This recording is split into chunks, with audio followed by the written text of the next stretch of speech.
Welcome back to Incremental, the continuous improvement podcast. This is our practice edition where we talk about lean improvements made throughout the last 2 weeks and tie them back to lean principles. My name's Uriel Eisen of Austere Manufacturing. And I am Devin Bedoni of Like and Precision. And you got a quote? Improvement usually means doing something that we have never done before. From Shigeo Shingo. What a guy. Sounds so obvious once it's been said. Yeah, which I think is the beauty of most of his writing. I feel like you're like, yep. I'll just go do that now. Yeah, I mean, it's nice because like I feel like people could use that reminder when you're kind of like, what if we did it this way? And they're like, well, yeah. And it's like, right, of course, right, of course, it's new. Yeah, that's the point. I think also like this kind of points away from the just like 2-second lean thing, you know, like not to say that there's not a lot of value there, because I think there is a lot of value there, and not to say you can't do things new in that framework. But, you know, like what you were talking about last episode with the press or the punch press and the parts not coming out all the way. And like there was something very new there, changing a framework of being like, you can use a machine and a person. Like it doesn't have to be all one or all the other. Like this is a new way of thinking. Right. In a way that people don't often do, and like completely changing sort of foundational thinking about stuff and seems to be like, that was sort of his gift. And it's my sort of takeaway is like, interesting, looking at a problem in a completely new way from how everyone else had done it up to that date. Yeah, it also seemed like he was very good at throwing out preconceptions of like what was possible or anything else. Yeah. And then just sort of diving in and trying to like really understand it and really think about it. Right. Pretty fundamental levels. I mean, I could imagine that you'd be like, well, you can't have a person next to the machine. It's like, okay, so what you're saying is we need some like extra guarding on it, or like some laser beams so people can't reach into it, or if they do get caught in it, the machine stops. Like not just like blanket, we don't put people next to machines. Yeah. I remember Toyota talking about, you know how like a lot of presses have like 2-hand triggers to make sure your hands are out of the machine. Yeah. So they thought that was wasteful because you're essentially having a person press a button and waiting for the cycle to complete. Yeah. And so they made cells where the trigger to set off machine A was at machine B, which is out of reach of machine A. Yeah. And so it's like you walk over to machine B, hit the button, machine A fires. While it's firing, you're setting up machine B. Yeah. Then you walk back to machine A. It's done. Yeah. Kind of clever. Yeah.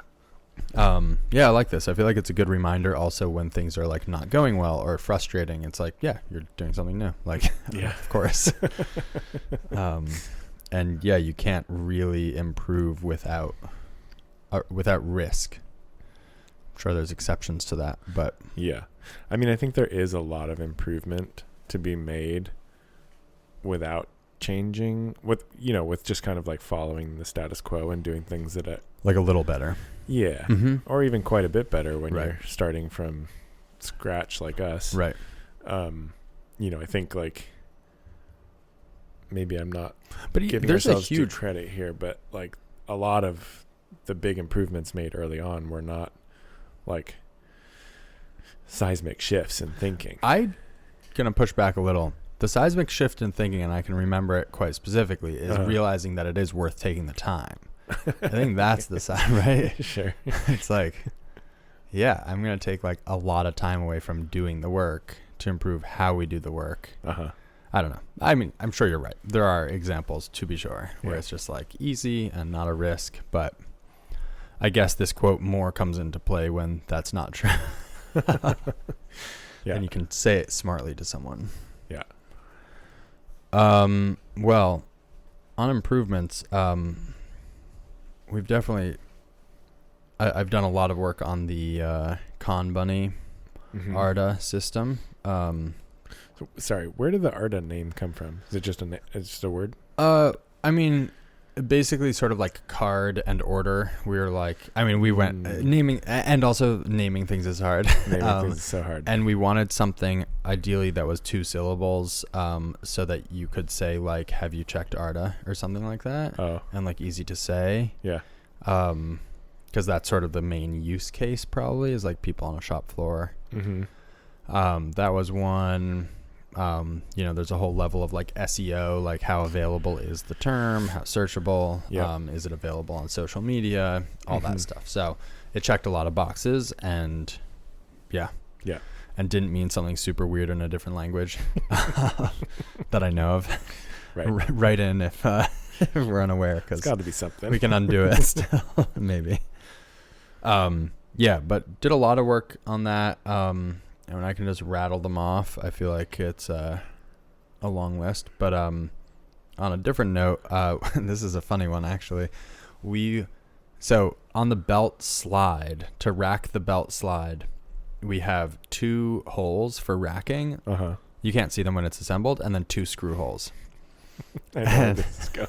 For quite a few, I'm trying to think how many we've made. Anyway, a lot. We rack in the racking holes and then take silicone plugs and plug the threaded holes. Yesterday, I was looking at it, and it's annoying to use the plugs. Yeah. And then they got covered in paint, so then you have to like break off the paint intermittently. Mm-hmm. I was just like, I wonder how much paint would go in the hole if I just racked it in the threaded hole, because the wire should obstruct it. Yeah, pretty well. To some degree, anyway. So I tried it. It seemingly has 0 effect on the thread. So the big improvement is in a good way. Yeah. It was just the screw went in fine. So, which is pretty awesome. And just a big win. I'm not counting it as a win quite yet. Like, we've run 2 parts that way. Uh-huh. And neither of them had an issue. So now we're gonna start racking that way with a pretty close eye on that feature. Yeah. And just see, like, maybe it's 10% reject rate, which would be too high. Maybe it's 0. Maybe it's like, anyway. So that was a fun one. Those are great. Very simple. Oh, look, we have these holes here. Exactly. Now I'm kind of like, should we stop drilling those? Uh-huh. Probably. Save some time. Yeah. So you don't need them. Yeah. I mean, it technically lightens things up, but 2 1/8-inch holes that are like 3/16 deep. I guess I could calculate it right now, but it's not heavy. It's not a lot. Yeah. It's not a lot. Nice. So we borrowed one of your QR scanners. Oh yeah. To test out a workflow. I didn't do any of this. My employee Aiden has been spearheading this. Figured out in Airtable how to get QR codes. Very cool. That go back to a record or item line, and got that whole system implemented for Kanban for tooling. Very cool. We're still in the process of filling out all the information in the database, which is a real lift. Yeah. It seems so easy in the moment to just build a tool with as little information as possible. Right. And I really do love low friction systems, but man, it's biting us down the road. Interesting. Right. Because at the point where you are in a position to fill it out, you already have all the information there. Yeah. But now you've lost it. And so now you have to re-find it and then copy it in. Yeah. Interesting. Can I ask, how are you doing the QR codes? Let's see. We have a little plugin. Okay. That basically picks up the URL from the record and then just converts it to a little QR code in a field. And then in the little document maker in Airtable, you can just pick up that field and it prints. Gotcha. Yeah. Nice. Interesting. We've been trying to figure out redirecting them.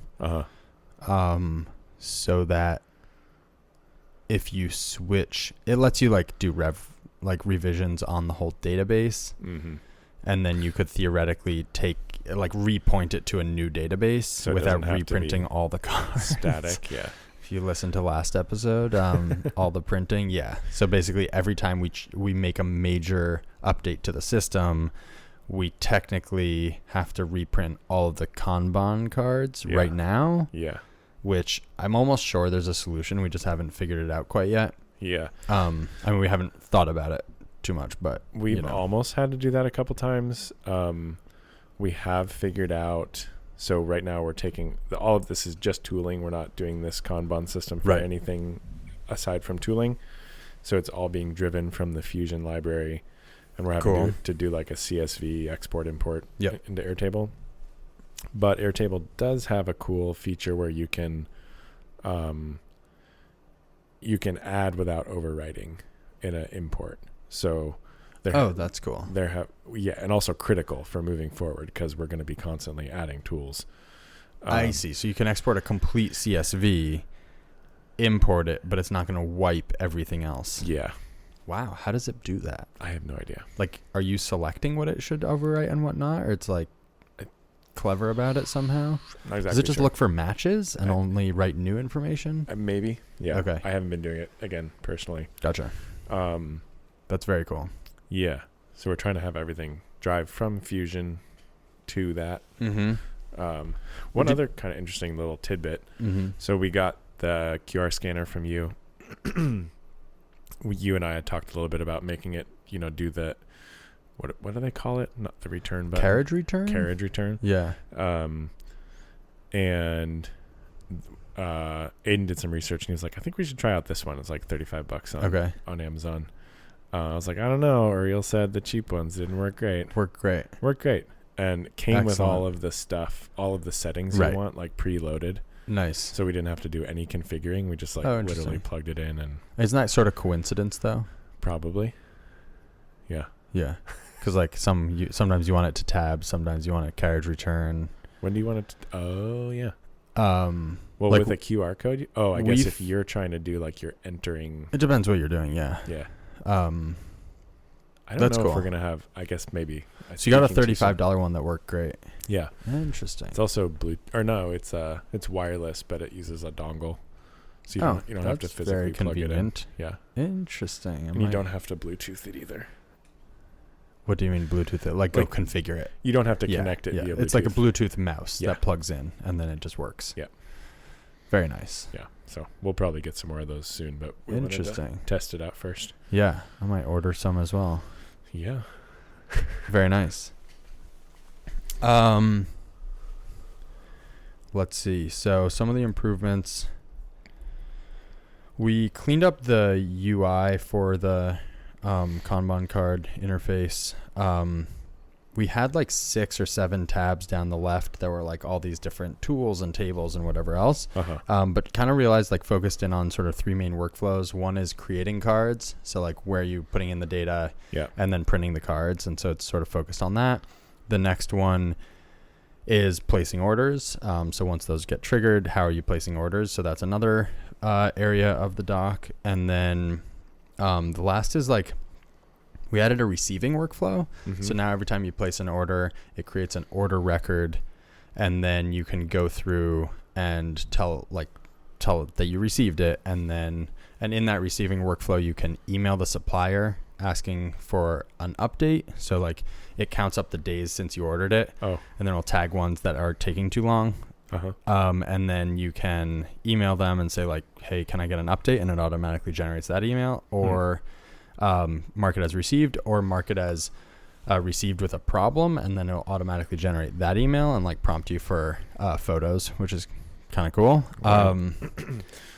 And then you can set thresholds for the receiving workflow. So if you only want to track receiving on orders over like $50 or $500, you can set that.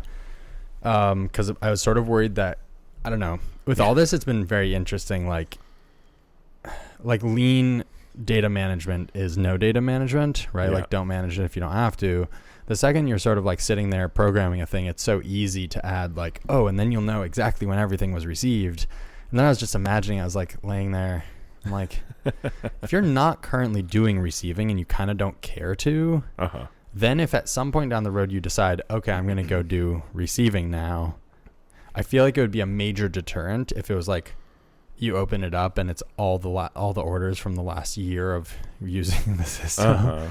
And like, obviously we could just make a button that just clears all that. And it's like, sure, consider it received, done. Sure. But I suspect you'd sort of want to ease into it, right? Where it's like, so we have a toggle like at checkout, you can toggle things like that you want to check on receiving. Yeah. But then also you can turn the default on to like above a certain dollar value. I think it's also good just in this general sort of discussion. Yeah.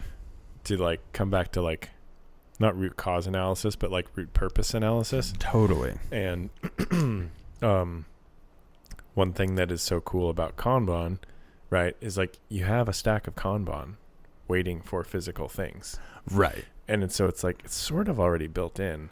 It's so easy to want to just like, just like data track. Exactly. Yeah. And I think because I've been starting to think about receiving a bit more recently, and kind of coming back to that like root purpose analysis. Like, why do we need receiving? We need receiving to make sure that things end up where they need to be. Right. So what do we need to do to make sure they end up where they need to be in the shop?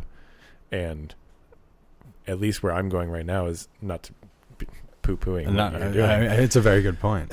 What I'm thinking of right now is that I want to keep it as simple as possible to basically be like, here's a bunch of cards. That's all the things that were ordered. Right. There needs to be like a stop point at the entrance to the shop where things don't move beyond that without being reassociated with their physical cards. Almost like everything travels with a Kanban. Almost nothing like, travels without a Kanban, I think is the phrasing. Almost like that. Yeah, we talked to a couple customers who really wanted a receiving workflow. There are some, to your point, that is definitely the more efficient way of doing it. Like, who cares about the data? That said, if you do care about the data, then this is a nice way of doing it. Basically, you pick up the card, you scan it again. Like you have the item in your hand that you're receiving. You would find the card, scan it, and click received. Yeah. Obviously, the next step would be like scan as like that. Just scan it, right? And it tracks that it's received. So we're trying to figure out. It's a little above my pay grade at the moment. Yeah. We're trying to figure out like if you can. I'm sure you can. Trying to figure if anyone knows how to trigger specific actions from a URL. Anyway, I'm sure it's doable. We're just not quite there yet. Yeah, there's this funny thing I find happening here, right? Where it's like I'm simultaneously finding myself in situations where I wish I would have kept things simpler in the past, and other situations where I like really wished I would have done more in the past. Like, I wished I would have done more data entry for our tooling in the past. Right. I also wish I would have kept my naming conventions simpler in the past. Yeah. And like figuring out, I guess that's where like root cause analysis, root purpose analysis really comes into play, is figuring out what problems you're actually trying to solve and optimizing for that instead of sort of. Right. Just doing what you have to do to take the next step, kind of. Yeah. Yeah, like in data entry for tools, it would be like, hey, do we ever want to reorder this again? In which case, do I want to have to go through my emails or go through whatever to figure out what this thing was? Mm-hmm. Yeah, it's interesting, like the level of friction does not need to increase very far for it to like get neglected unless you really understand like the purpose and the value. Yeah. I don't know. I think that's why like systems thinking is like so hammered home in all that. It's like if everyone is operating with the awareness of like the whole system, I think the actions of individuals will be quite a bit different. Right. Because you're not really being measured on an individual basis if you are messing up the system that everyone is sort of looking at. I suspect. Yeah. Yeah. Interesting. We are finally soft launching our new Airtable base. No way. This week. Wow. Yeah. That's awesome. By that, I mean, I had a meeting with my friend who's been designing it today, and basically all the pieces are in play. That's awesome. I need to go through and add some like fields and stuff for specific things I want and create some documents, so like printouts, but it's basically ready to roll. That's super cool. What are you fixing? What are we fixing? Basically, having documentation of information be associated and sorted with the correct things effectively. Is there a concrete example? Yeah, I'm trying to figure out how to explain it. So our current Airtable base is divided into jobs. It's got jobs, parts, and job processes. Okay. And job processes includes quoting, different operations, sawing, all that kind of stuff. Okay. And the job processes records are where basically all the really critical information for setups live. Okay. But they're not fundamentally associated with a part or a job. Interesting. And that is where things go awry. And if you do everything right, it's okay. Okay. And if anything in the system breaks, it can be a real pain to go back and figure out what was correct. So it's a little hard to explain for anybody who hasn't been in Airtable, but basically you'll have like we'll have like a record that's the quote for a particular part in a particular job, and it's a job processes record. It's associated with that job.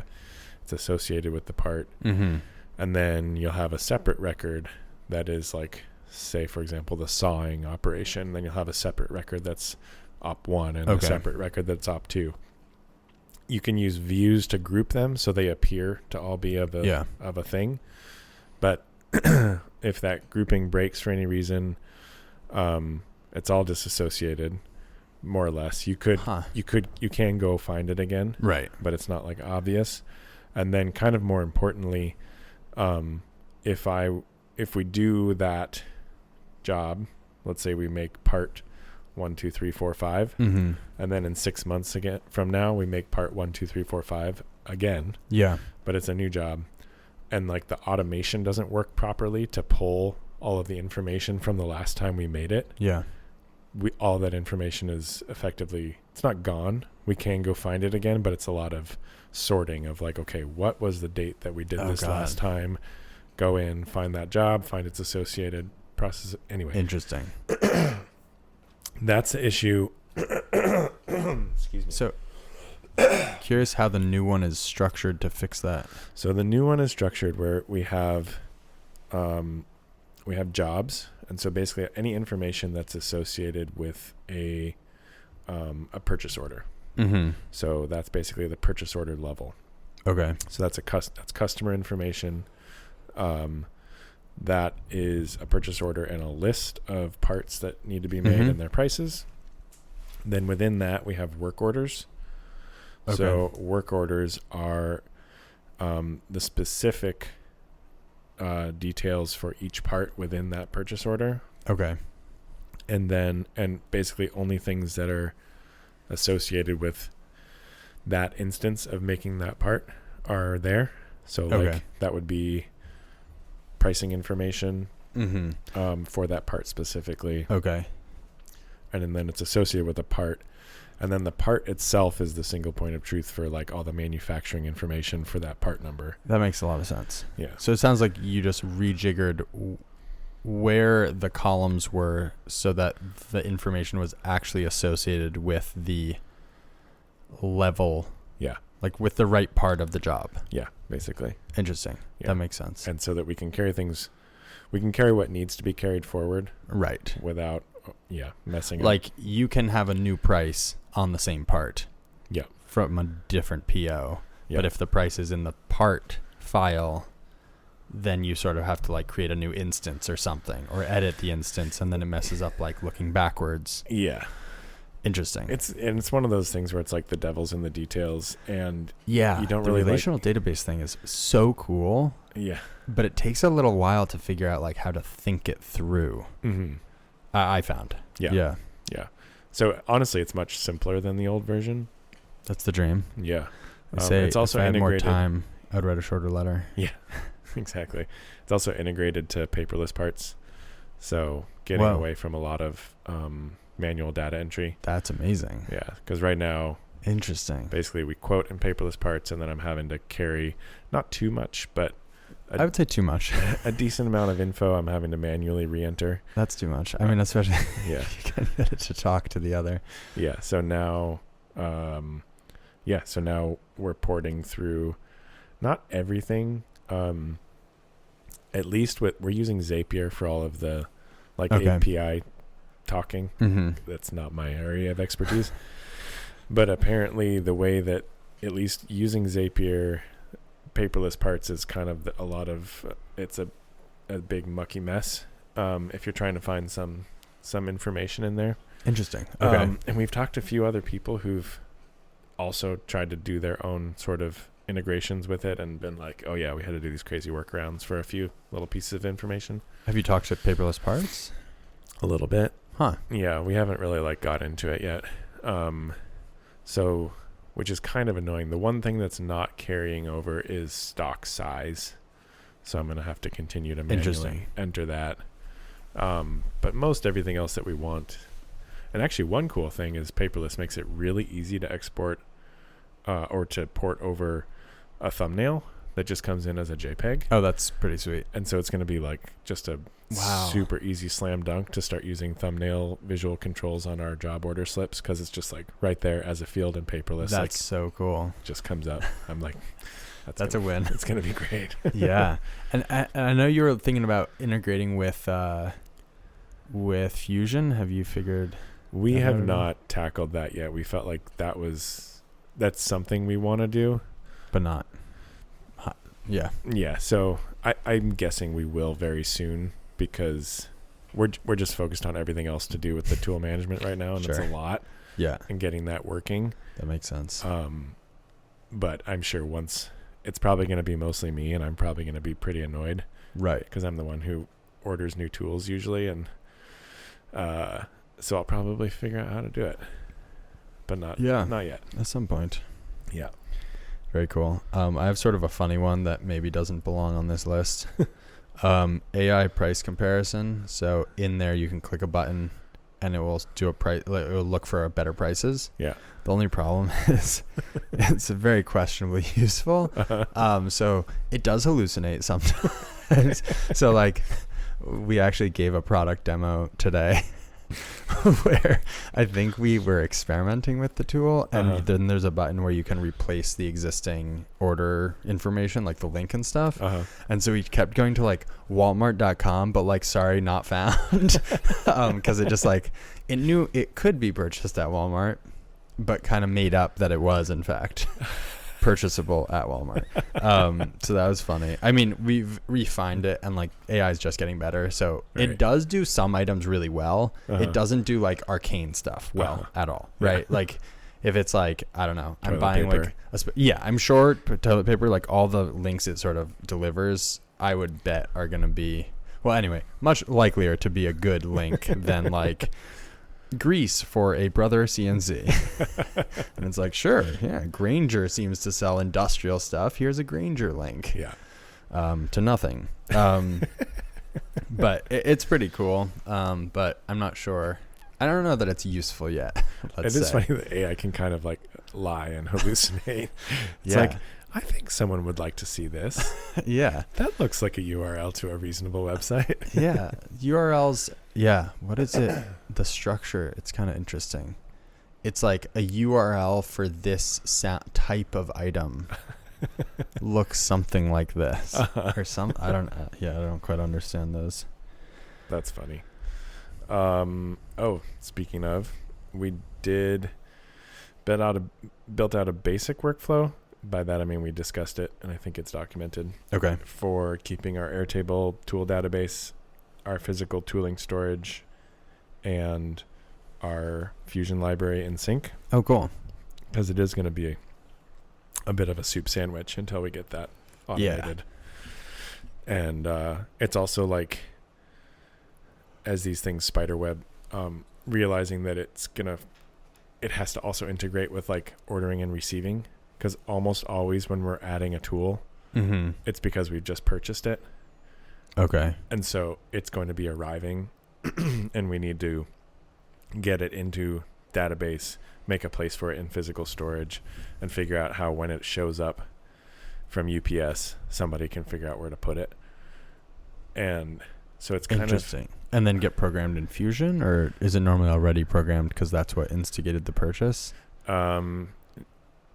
No, not necessarily. So that's like a best practices thing where if you order a tool, you have to. I could see that getting away from you. Yeah, it really could. Interesting. Doesn't have to be programmed into a part, but it has to be added to the library. Right. So. Whoa, that's a real mind. It definitely increases friction. So I think. Right. That's such a good example of like, it seems like at an operations level, it's like kind of worse in every way. And then at a systems level, it's like, 100%. Way better. Yeah, definitely. But we still exist on an operation by operation. Yeah. Like our life is a series of operations. Yep. I feel like it's easy to get lazy. Yeah, that sounds like prime. Like once that's all working, I feel like you're going to really build up the deep desire to automate that pretty quick. Yeah. So I feel like it will get done then. Yeah. That's cool. So we, on the topic of simplifying things, the original Kanban or Arda.cards, which doesn't work yet. Stay tuned. Kanban.com does work. So head over there if you want to make easy Kanbans or learn more about the system. So the first version was very, very complicated and was sort of like best practice for relational databases. So Kyle's whole thing is like the relational database side of things. And like he's good at thinking that through and has enough experience where he's like, no, this is how you should do it. And it's like, that is true from like an ultimate power perspective. But it was things like, and it totally makes sense why he did it this way, but it just turned out to like the complexity relative to like power up was not quite there. So like this is a sweet Lamborghini, but actually we just drive on gravel roads at 20 miles an hour. Exactly. Yeah. So you're kind of like, yeah. How do you get into this car? Yeah, it's hard. So you won't. Yeah, so we had like suppliers, and then each supplier could look at a table that was contacts. So then at a supplier, you have a primary contact. And then you might have a secondary contact and so on and so forth. And then in our Kanban or order cards, we had the order card, which aggregated a supplier and a primary contact, and then also brought in a supply, right? Because like one item does not necessarily, it is separate from an order card, from a Kanban, right? Like theoretically, right? Realistically, we ended up just combining. So what's separate? So the supply. So say we have dish soap, right? Yes. Dish soap could be triggered from a number of different order cards or Kanban. Yeah. And so we treated that as being separate. But the workflow then to create an order card meant you had to go, which is sort of counterintuitive. You're like, I want an order card. If I click the add new order card button, then it's immediately like, okay, well, what item do you want to do? And you're like, oh, I haven't populated the item. And then you go to like, what supplier do you want? It's like, well, I haven't populated the supplier. So we condensed supplier and contacts into one. So now each supplier just has like a primary and secondary contact, but that just means that if you don't have one, it's still a valid, complete package kind of to say like, McMaster is your supplier. I don't care if you have no primary contact at McMaster because you just go to McMaster.com, right? And then we also consolidated supplies with the order cards or Kanban. So instead of having to reference a supply with an order card, you just make an order card with all the description of the supply. Like it's one and the same. Yeah. So that is. So you could end up with 3 different order cards for the same thing. Yeah. But doesn't really matter. It doesn't. Yeah. You kind of made this point last time, I feel like, where it's like, okay, so you have duplicates, like, and then what? Like, so what? If you always order the right thing at the right time, what's the difference? Well, not the right thing at the right time. It's like if you always order the thing on the card when you need the thing that's on the card, you're good. You get the thing that's on the card. Yeah. Sounds obvious when you say it that way. So yeah, did that. We've started getting past the point of like all the settings are good for everyone, and like just seeing some variability with what people want to see, what people want to be able to do. And so we've built out more settings, so you can just go in and like, do you want to include taxable versus non-taxable in your order emails and stuff like that. Yeah. Added. I have gotten some from you that are like both. Wait, really? Well, it'll be like whatever, 3/4 inch cam stock. Yeah. Taxable, true. 3/4 inch body stock. Oh, interesting. Taxable, not true. That's so funny. So that would actually indicate that is a failure mode for having multiple cards, because that sounds like there's a double entry and one is marked taxable and one is not. Well, no, it wasn't the same product, but they were like. Oh, but they should have both been marked. They should have non-taxable. been both the same. Yeah. I see. Yeah. Gotcha. That's less alarming, but also, yeah. Got a chuckle. That's funny. Yeah, I feel like you've been on the receiving end of this whole system, so hopefully you see an upward trend. Definitely. Yeah. That's good. Yeah, the early ones were pretty garbled, let's say. Yeah. Garbled assumes that it was one time associated properly. That's true. Well, yeah, it is. But then the way we concatenate it can make it insane. Right. Now it's getting better.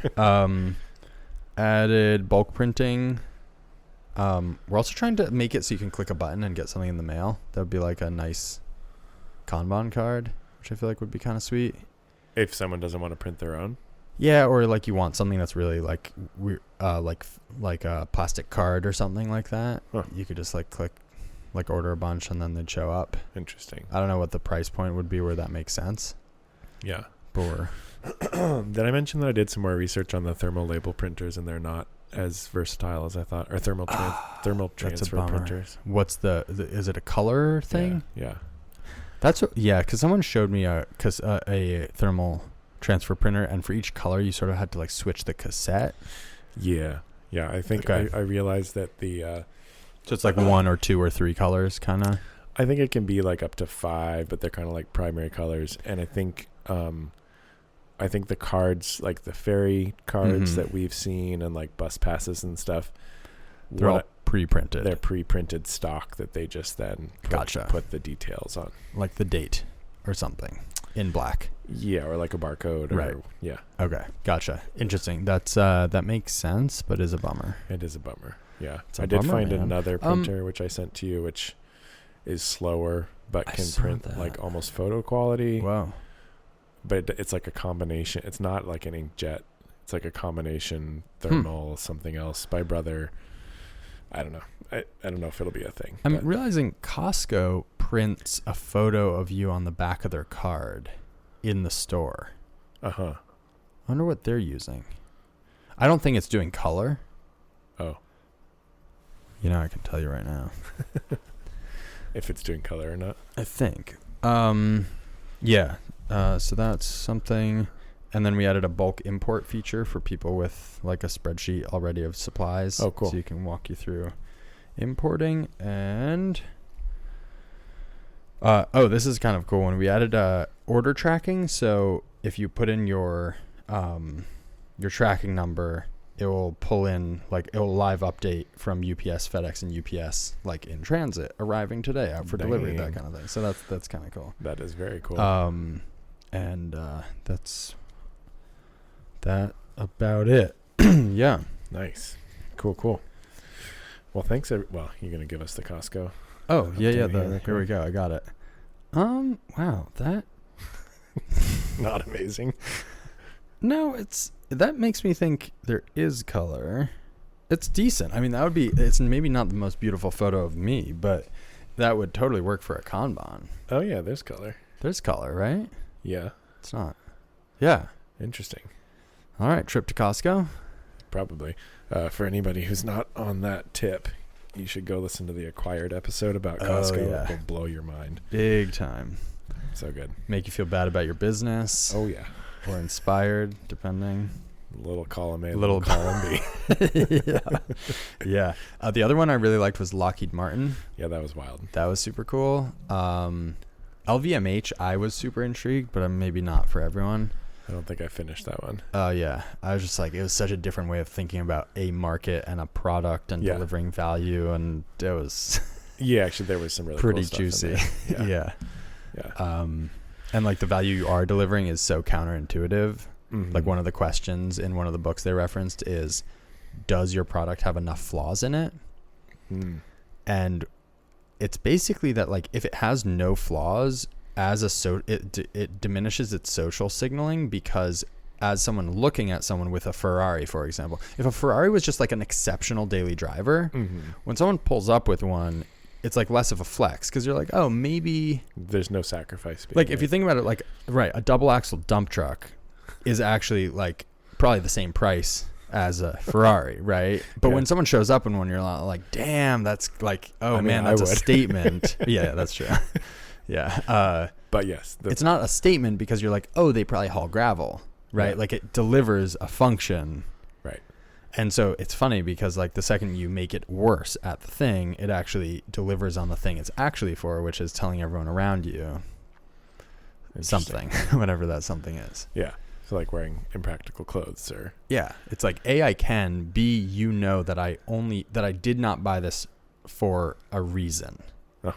Like seeing an astronaut in a spacesuit, you're not like, holy shit, you just spent like whatever, $1 million on that outfit. You're just like, yeah, you're going to space. I mean, that is a flex too, in a different way though. Yeah. Anyway. Curious. Interesting. Yeah. So with that, thanks all for listening. Yes.